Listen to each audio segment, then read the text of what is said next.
Ini adalah penjara paling menakutkan yang pernah saya lihat. Tahanan tidur di lantai. Suhu lebih dari 40 derajat sepanjang tahun. Seluruh penjara berbau busuk. Anak kecil bangun di tengah malam, melihat bahwa tahanan di sebelahnya telah kaku, bersiap untuk pergi ke kematian. Tapi dia tidak terkejut sama sekali. Malah berbalik dan terus tidur. Sipir juga tidak terkejut. Ini sangat umum di sini. Itu bahkan tidak perlu penyelidikan.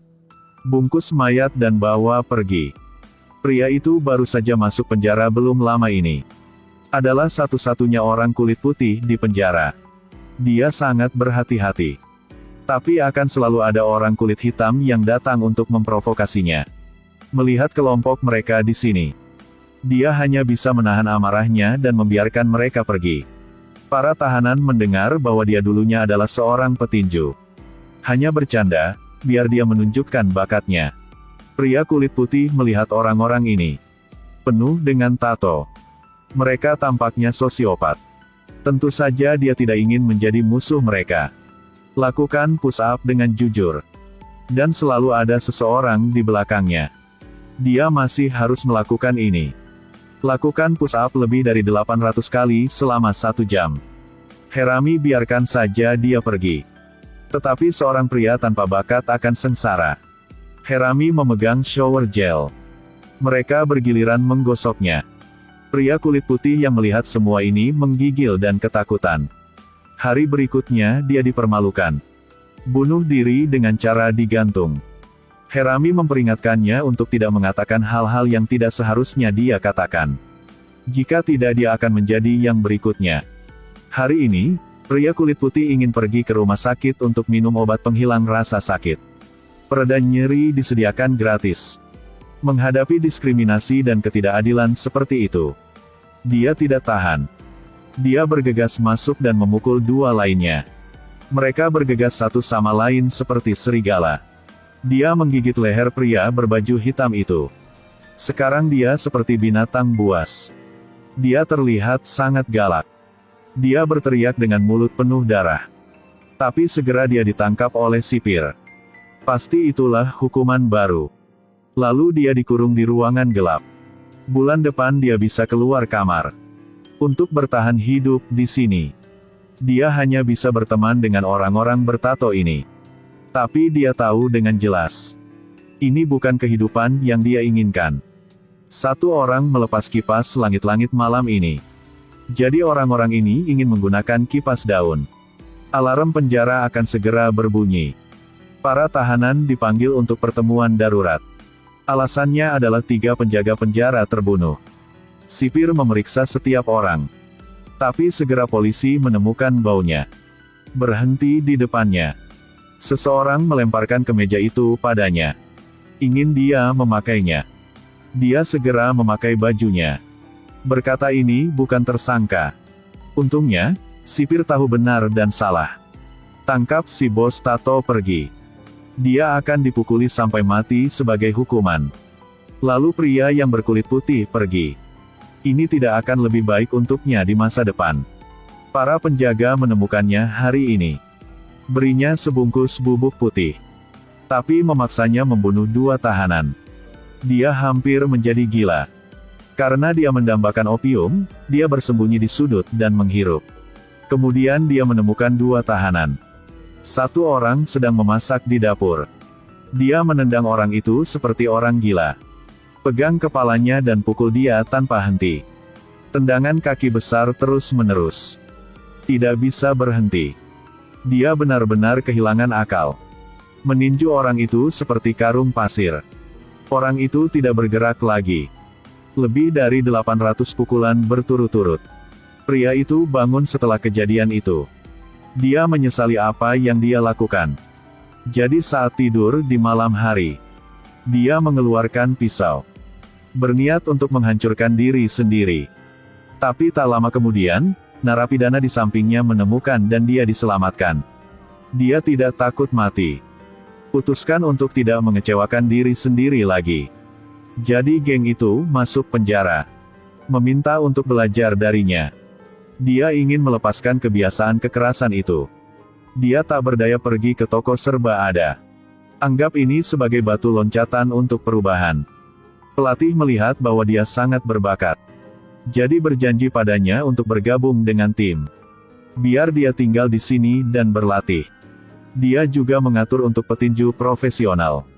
Beri dia pelajaran di atas ring. Saat ini dia hendak menyerah. Karena dia adalah newbie. Sulit untuk dapat menghentikannya. Hanya dengan tinju untuk melindungi. Tidak ada kesempatan untuk menyerang. Ketika para narapidana tahu dia meninju, semua orang menertawakannya. Mereka memandang rendah dia. Mereka tidak mengerti usahanya. Dan dia mengubah kesedihan dan kemarahan menjadi kekuatan. Bukan hanya pantang menyerah, tetapi juga berlatih lebih keras. Yang lain berlatih 4 jam sehari. Sedangkannya dia berlatih selama 8 jam. Saat ini dia tidak peduli apa yang orang lain pikirkan. Hanya ingin berusaha sangat keras untuk menegaskan diri dia sendiri. Pelatih melihat bahwa dia berlatih sangat keras. Jadi dia memujinya. Mulai menginstruksikannya. Ajari dia cara memukul dengan benar. Setelah pelatih mengajarinya selama ini, dia berkembang keterampilannya cerah pesat. Saat berlatih, dia datang untuk mendambakan kecanduan narkoba lagi. Setelah kehilangan akal sehat menghadapi hasil yang gila, dia segera ditangkap oleh sipir. Terkunci di ruangan kecil yang gelap. Dia meninju dinding lebih dari 2000 kali. Secara bertahap mendapatkan kembali ketenangannya. Mengerti bahwa dia tidak bisa lagi dikendalikan oleh narkoba. Jika tidak hidup tidak akan pernah berakhir. 1000 push up per hari. 3000 sit up. 5000 lompatan. Semua pengekangannya meninggalkan bekas di dinding. 1 bulan kemudian, dia terus-menerus meminta maaf kepada rekan satu timnya. Betapa tulusnya sang pelatih menemukannya. Juga memaafkannya. Selama latihan normal hari ini, dia tiba-tiba lari ke toilet. Dan muntah darah. Dia merasa ada yang salah dengan tubuhnya. Diperiksa oleh dokter. Organ internalnya rusak parah. Tidak bisa berlatih lagi. Tapi dia pantang menyerah. Tak lama setelah itu dia membuka pertandingan tinju pertamanya. Siapkan semuanya. Selama latihan pra-pertandingan, rasa sakit yang hebat dari tubuhnya membuatnya tidak mampu menanggungnya. Tapi dia tetap memutuskan untuk melanjutkan pertandingan. Kali ini aku harus menghadapi pria kuat dari penjara lain. Dia memasuki ring dengan langkah lelah. Pertandingan segera dimulai. Lawan segera mengalahkannya. Dia dirobohkan olehnya. Selanjutnya dapatkan 1 tendangan. Lawan yang sangat agresif. Ambil kesempatan untuk mendorongnya ke bawah. 1 tendangan mengenai luka lamanya. Bel berbunyi untuk mengakhiri babak pertama. Lawan mengambil keuntungan dari kurangnya persiapan. Belum menyebut tentang seni bela diri. Terlebih lagi sedang di wilayah orang lain.